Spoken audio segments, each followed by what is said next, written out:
내가 요양원으로 이사하기로 결정했을 때 나는 안전과 편안함, 그리고 더 나은 삶의 질을 선택한다고 믿었습니다. 가족들은 이것이 최선의 선택이라고 안심시켰습니다. 잘 보살펴 드릴 거예요. 그들은 말했습니다. 더 이상 요리, 청소, 건강 걱정은 없을 거예요. 꿈만 같았습니다. 손만 뻗으면 닿는 곳에 전문적인 간호가 있고 새로운 친구들을 사귀고 걱정 없는 삶을 살 수 있을 거라고 상상했습니다. 나는 즐거운 활동, 맛있는 식사, 그리고 나를 집처럼 편안하게 느끼게 해줄 공동체 사람들로 가득 찬 날들을 상상했습니다.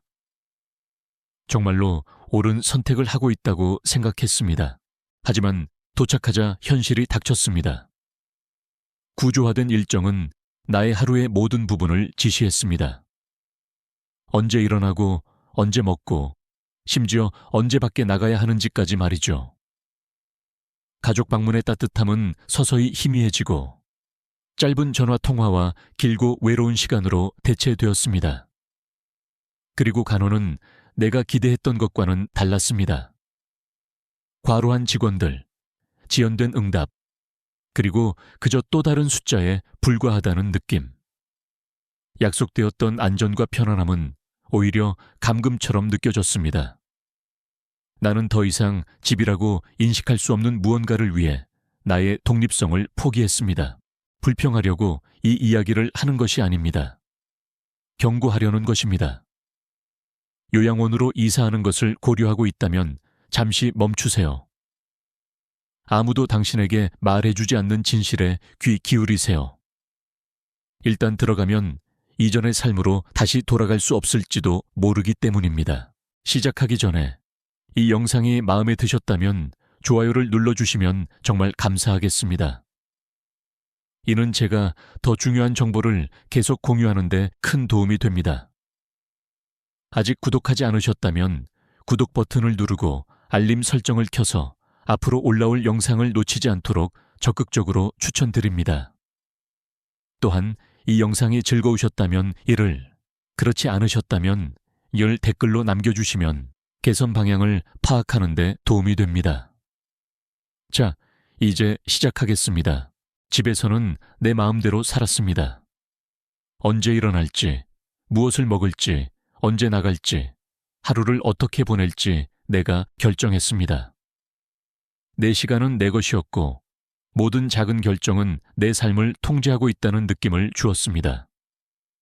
하지만 요양원에 발을 들여놓는 순간 그 통제력이 얼마나 빨리 빼앗길 수 있는지 깨달았습니다.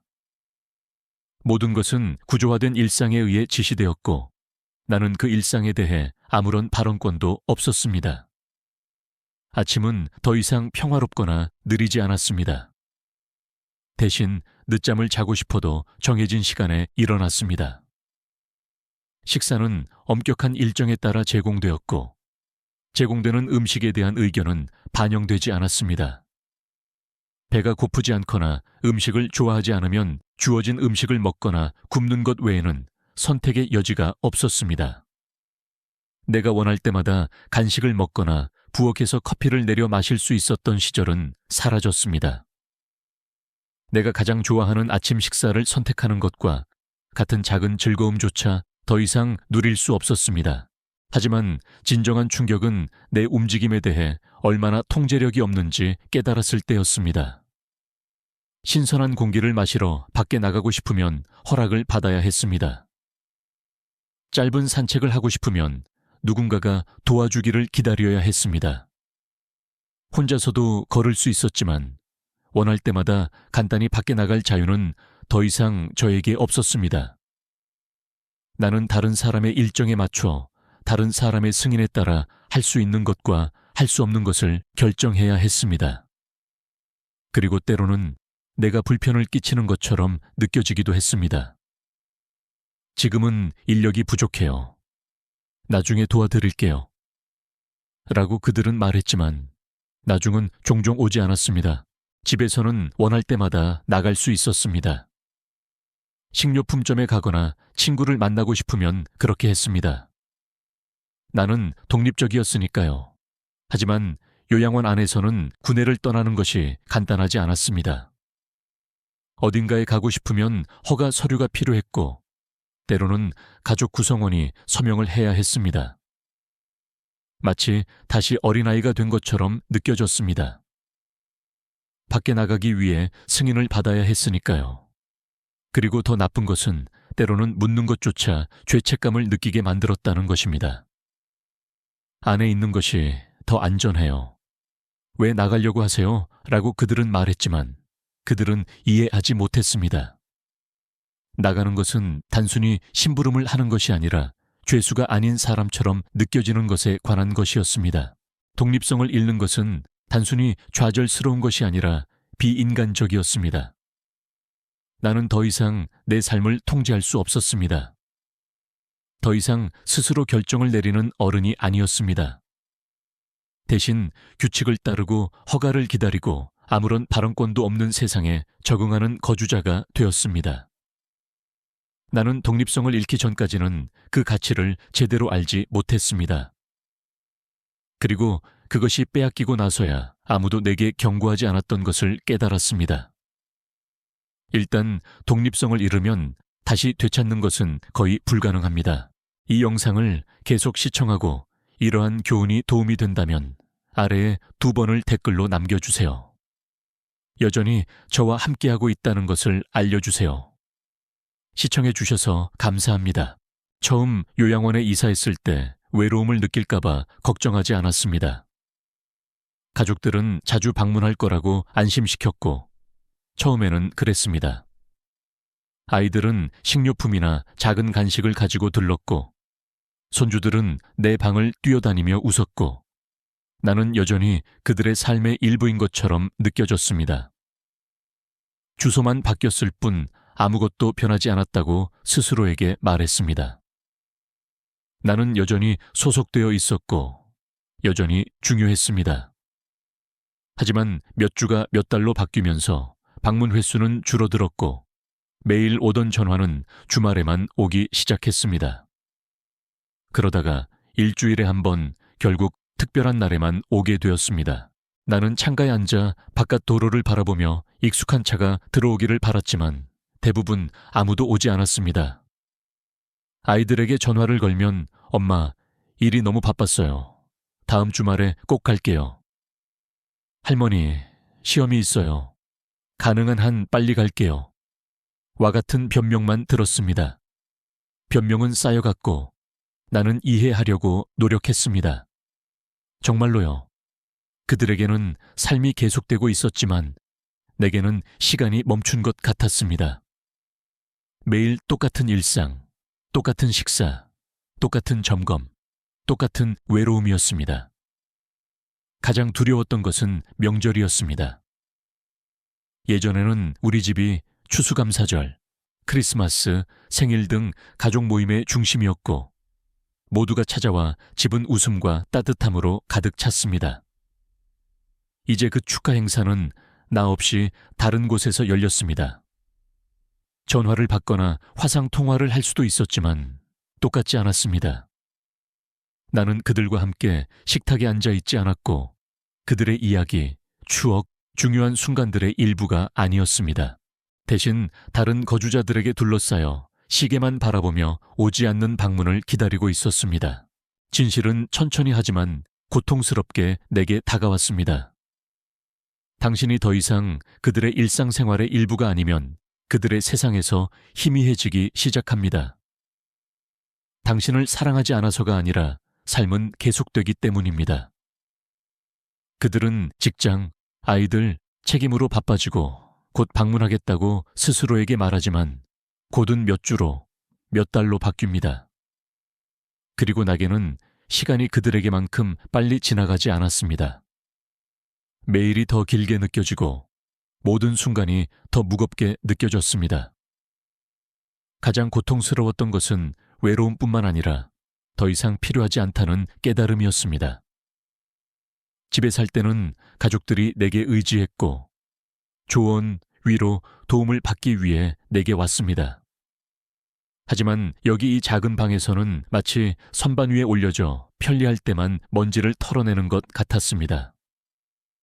요양원으로 이사하는 것이 항상 동반자가 있다는 의미라고 생각한다면 다시 생각해 보세요. 바깥 세상은 계속 돌아가고 당신은 뒤에 남겨져 방문을 기다리고 전화를 기다리고 기억되기를 기다립니다. 하지만 가장 힘든 진실은 그들이 당신 없는 삶에 익숙해지면 당신이 여전히 여기에 있다는 것을 잊는다는 것입니다. 이 영상을 계속 시청하고 이러한 교훈이 도움이 된다면 아래에 3번을 댓글로 남겨주세요. 여전히 저와 함께하고 있다는 것을 알려주세요. 귀한 시간을 내주셔서 감사합니다.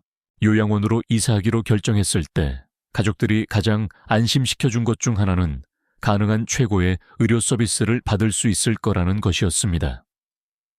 항상 의사와 간호사가 주변에 있을 거예요. 필요한 것이 있으면 즉시 도움을 받을 수 있을 거예요. 라고 그들은 말했습니다. 그것은 내게 안정감을 주었고 내가 안전한 손에 있고 내 건강이 최우선 순위가 될 것이라는 믿음을 주었습니다. 하지만 도착하자 약속과는 현실이 매우 다르다는 것을 깨달았습니다. 가장 먼저 알아차린 것은 시설의 과로와 인력 부족이었습니다. 간호사와 간병인들이 소홀했던 것은 아니었습니다. 단순히 압도되었을 뿐입니다. 너무 많은 거주자가 있었고 개인적인 관심을 기울일 만큼 충분한 직원이 없었습니다. 침대에서 일어나는데 도움이 필요하면 버튼을 누르고 기다려야 했습니다. 때로는 10분이 걸렸고 다른 때에는 30분 이상 걸렸습니다. 응급 상황이 아니면 인내심을 가져야 한다는 것을 금방 배웠습니다. 그리고 심지어 응급 상황조차 즉각적인 도움을 보장하지는 않았습니다. 어느 날 밤 나는 견딜 수 없는 허리 통증을 느꼈습니다. 즉시 누군가가 올 것이라고 기대하며 응급 호출 버튼을 눌렀습니다. 하지만 10분, 20분, 30분을 기다렸습니다. 40분 후에 누군가가 도착했을 때 통증은 더 심해졌고 나는 눈물을 흘리고 있었습니다. 간호사는 더 긴급한 상황을 처리하고 있었다고 설명하며 사과했습니다. 이해는 했지만 만약 생명을 위협하는 상황이었다면 어땠을까 하는 생각이 머릿속에서 떠나지 않았습니다. 뇌졸중이나 심장마비가 왔다면 제 시간에 도착했을까요? 그런 다음 전반적인 의료적 관심 문제가 있었습니다. 요양원에 있다는 것은 잦은 검진과 개인 맞춤형 간호를 의미한다고 생각했지만 현실은 그와는 거리가 멀었습니다. 의사는 항상 이용 가능하지 않았습니다.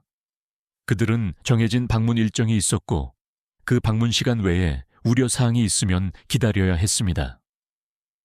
정기적인 건강 모니터링은 이루어졌지만 내가 예상했던 것만큼 자주 이루어지지는 않았습니다. 새로운 통증, 이상한 증상 또는 간단한 우려사항이 있으면 반드시 말하고 검사를 받아야 했습니다. 그렇지 않으면 간과될 것입니다.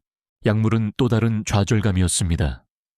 집에서는 처방약을 스스로 관리했고 필요할 때 복용했습니다. 여기서는 그들의 일정에 따라 약을 받았습니다.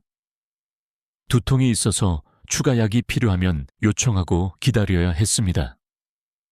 어떤 날 밤에는 수면제가 필요했지만 정해진 시간 전에 요청하지 않으면 단순히 쉬려고 노력하고 아침까지 기다리라는 말을 들었습니다. 요양원으로 이사하는 것이 더 나은 의료 서비스를 의미할 거라고 믿었지만 여러 면에서 이전보다 자신의 건강에 대한 통제력이 더 적어진 것처럼 느껴졌습니다. 나는 우선순위가 아니었고 그저 많은 사람 중 한 명일 뿐이었습니다. 냉혹한 진실은 이것입니다. 즉각적인 간호가 필요하다면 필요할 때 거기에 있을 거라고 가정하지 마세요. 그리고 스스로를 옹호하지 않으면 잊혀질 수 있습니다. 이 영상을 계속 시청하고 이러한 교훈이 도움이 된다면 아래에 4번을 댓글로 남겨주세요. 여전히 저와 함께하고 있다는 것을 알려주세요. 귀한 시간을 내주셔서 감사합니다. 처음에는 모든 것을 남들이 해준다는 생각에 꿈만 같았습니다. 더 이상 요리할 필요도, 청소할 필요도, 매일의 책임에 짓눌릴 필요도 없었습니다. 요양원으로 이사하는 것이 편안하고 스트레스 없는 삶을 즐기는 것을 의미할 거라고 생각했습니다. 처음에는 정말 호화로운 느낌이었습니다. 식사는 준비되어 있었고, 세탁도 되어 있었고, 침대는 정리되어 있었고, 더 이상 집안일을 걱정할 필요가 없었습니다. 하지만 깨닫지 못했던 것은 편안함에는 대가가 따른다는 것입니다. 서서히 거의 알아차리지 못하게 나는 점점 약해졌습니다. 신체적으로뿐만 아니라 정신적으로도요. 집에 있을 때는 항상 움직였습니다. 직접 요리를 했기 때문에 서서 자르고 젓고 냄비와 프라이팬을 들었습니다. 스스로 청소했고 물건을 줍기 위해 몸을 숙이고 표면을 닦고 공간을 정리했습니다. 원할 때마다 밖에 나가 산책하며 활동적으로 지냈습니다. 우편물을 받거나 식물에 물을 주는 것뿐이었지만요. 나는 독립적이었고 그 독립심이 나를 강하게 유지시켜 주었습니다. 하지만 요양원에 들어간 후 그 모든 것이 멈췄습니다. 처음에는 휴식이 좋았습니다. 앉아서 다른 사람들이 일을 처리하도록 내버려 두는 것이 좋았습니다. 하지만 곧 불안한 것을 알아차렸습니다. 내 몸이 변하고 있었고 더 나아지는 방향이 아니었습니다. 더 이상 서서 요리할 필요가 없었기 때문에 특정 근육을 사용하지 않게 되었고 다리가 약해졌습니다. 더 이상 청소할 필요가 없었기 때문에 매일 점점 더 적게 움직였습니다. 걷는 것은 식당에 가거나 화장실을 사용하거나 활동에 참여할 때만 하는 것이 되었습니다. 그리고 식료품을 사러 가거나 심부름을 할 필요가 없었기 때문에 이전보다 훨씬 더 많은 시간을 앉아서 보냈습니다. 몇 달 안에 내 몸은 나를 배신하기 시작했습니다. 일어설 때 다리가 뻣뻣하게 느껴졌고 팔은 점점 약해져 작은 물건조차 들기 힘들었습니다. 한때 튼튼했던 균형 감각은 불안정해졌습니다. 의자에서 일어나기, 작은 단을 오르기, 선반 위에 물건을 잡기 등 한때 쉬웠던 일들이 갑자기 도전처럼 느껴졌습니다. 근육을 덜 사용하고 그 결과 당연하게 여겼던 일들을 할 수 있는 능력을 잃고 있다는 것을 깨달았습니다. 그리고 그것은 신체적인 것만이 아니었습니다. 정신도 느려지기 시작했습니다. 활동적일 때는 몰두하고 결정을 내리고 계획을 세우고 문제를 해결하고 뇌를 날카롭게 유지합니다. 하지만 여기서는 미리 생각할 필요가 없었습니다. 식사는 예정되어 있었고 활동은 계획되어 있었고 나의 일과는 내게 주어졌습니다. 더 이상 스스로를 도전하거나 예전처럼 결정을 내릴 필요가 없었습니다. 나는 편안한 삶을 선택했다고 생각했지만 대신 매일 나를 약하게 만드는 삶을 선택하고 있었습니다. 책임이 줄어드는 것이 나의 힘과 독립성을 잃는 것을 의미한다는 것을 알았더라면 다르게 행동했을 거예요. 편안함은 처음에는 좋게 느껴지지만 움직임을 멈추면 쇠퇴하기 시작합니다. 그리고 일단 쇠퇴하면 다시 회복하는 것은 거의 불가능합니다. 이 영상을 계속 시청하고 이러한 교훈이 도움이 된다면 아래에 하소번을 댓글로 남겨주세요. 여전히 저와 함께하고 있다는 것을 알려주세요. 귀한 시간을 내주셔서 감사합니다. 처음 요양원으로 이사하는 것을 고려했을 때 마음에 들지 않으면 언제든지 떠날 수 있다고 스스로에게 말했습니다. 마음에 들지 않으면 다시 쓸 수 있는 인생의 또 다른 장이라고 생각했습니다. 하지만 현실은 훨씬 달랐습니다. 일단 이사하면 가방을 싸서 문을 나서는 것처럼 간단하지 않습니다. 많은 사람들에게 그것은 영구적인 결정이 됩니다. 그들이 그것을 깨닫든 아니든 말이죠. 처음에는 장기적인 결과를 생각하지 않았습니다. 마음이 바뀌면 집으로 돌아갈 수 있다고 믿었습니다. 하지만 예상하지 못했던 것은 집이 나를 기다리고 있지 않다는 것이었습니다. 더 이상 필요 없을 거라고 생각해서 집을 팔았습니다. 수년 동안 지어온 집, 나만의 공간, 나만의 물건, 나만의 독립성이 있었던 곳이 사라진 것입니다. 그리고 그것이 사라지자 선택의 여지도 사라졌습니다. 떠나고 싶었더라도 어디로 가야 할까요? 집을 빌리는 것은 임대 계약, 보증금, 매월 발생하는 비용을 처리해야 한다는 것을 의미했고, 나는 더 이상 그것을 감당할 준비가 되어 있지 않았습니다. 집을 사는 것은 재정적으로뿐만 아니라 신체적으로도 불가능했습니다.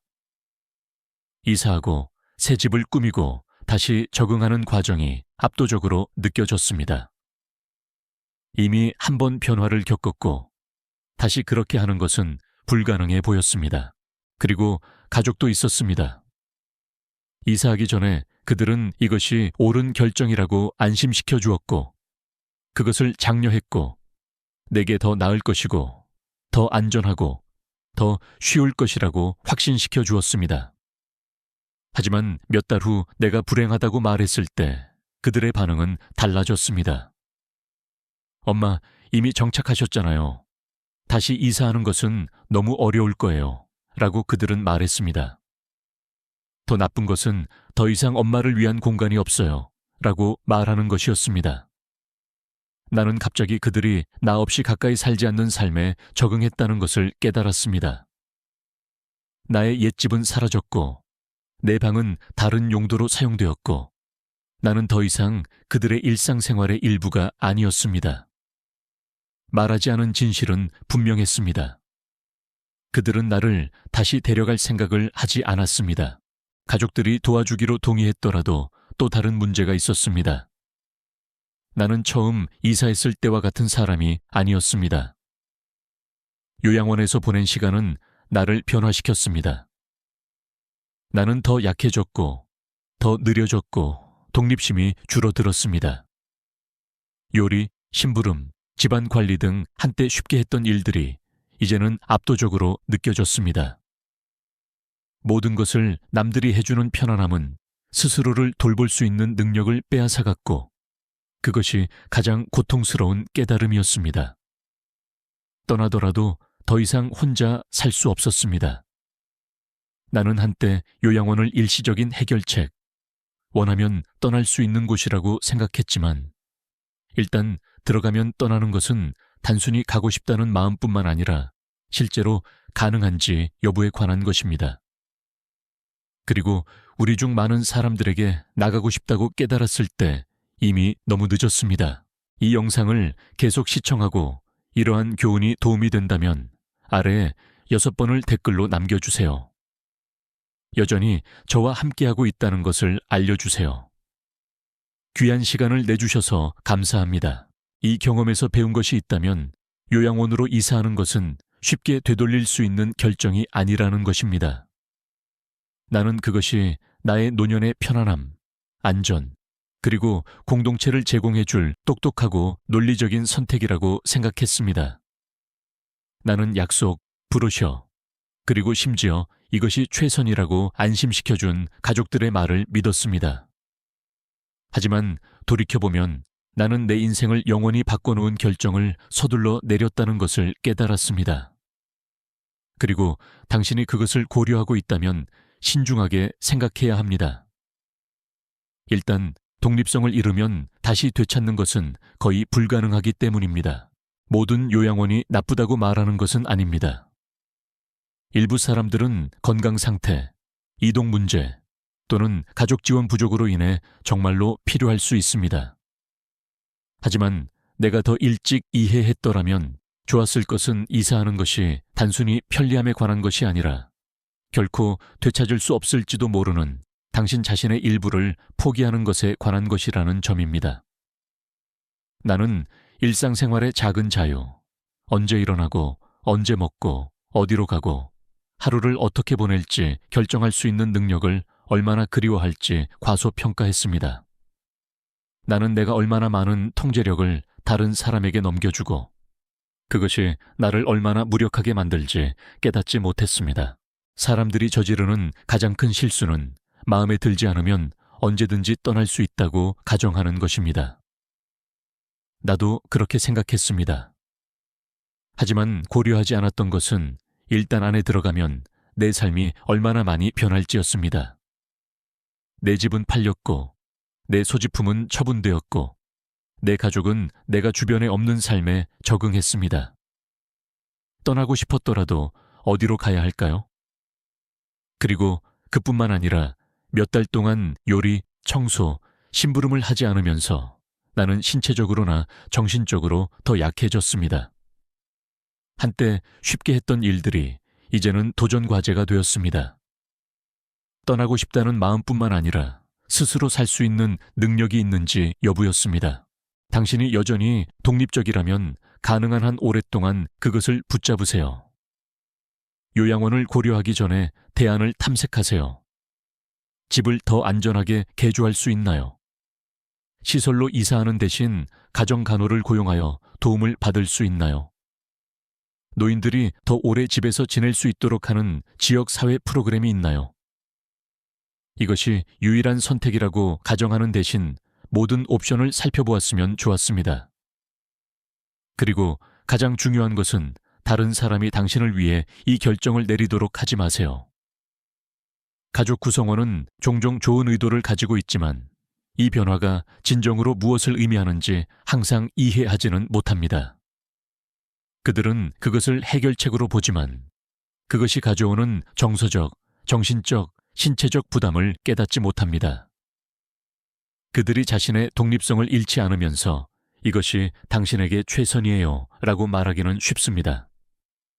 그러니 당신의 삶을 영원히 바꿀 수 있는 결정을 내리기 전에 다시 한번 생각해 보세요. 스스로에게 물어보세요. 정말로 나의 독립성을 포기할 준비가 되었나요? 아니면 아직 내 뜻대로 살 시간이 남아있나요? 일단 요양원에 발을 들여놓으면 생각만큼 쉽게 나올 수 없기 때문입니다. 요양원으로 이사하는 모든 사람은 다른 이야기를 가지고 있습니다. 어떤 사람들은 기꺼이 갑니다. 자신의 안전과 편안함을 위해 최선의 선택을 한다고 믿으면서요. 다른 사람들은 상황, 건강 문제, 가족의 압력 또는 배우자의 상실로 인해 떠밀려 갑니다. 그리고 나처럼 우리가 해결책이라고 생각했던 것이 실제로 새로운 투쟁의 시작이었다는 것을 너무 늦게 깨달은 사람도 있습니다. 요양원에서 살았거나 사랑하는 사람이 요양원에 있는 경우 아무도 이야기하지 않는 것들을 이미 알고 있을 것입니다. 독립성 상실, 조용한 외로움, 당신 없이 바깥 세상이 계속 돌아가는 방식, 시계를 바라보며 오지 않는 방문을 기다리는 것이 어떤 것인지 이해할 것입니다. 다음 주에 들르겠다는 말을 듣고 느껴지는 아픔, 다음 주가 다음 달로 바뀌는 것을 경험했을 것입니다. 하지만 당신의 경험은 다를 수도 있습니다. 어쩌면 정말 집처럼 느껴지는 곳, 독립성을 존중하는 시설, 직원들이 세심하고 공동체 생활이 활기차고 만족스러운 곳을 찾았을 수도 있습니다. 그렇다면 당신은 운이 좋은 사람 중 하나입니다. 우리 중 많은 사람들에게 요양원 생활의 현실은 우리가 예상했던 것과는 다르기 때문입니다. 당신의 이야기를 듣고 싶습니다. 지금 요양원에 있다면 가장 놀라웠던 점은 무엇이었나요? 좋든 나쁘든 약속받았던 대로 이루어졌나요? 새로운 환경에서 편안함을 찾았나요? 아니면 떠나온 삶을 그리워하나요?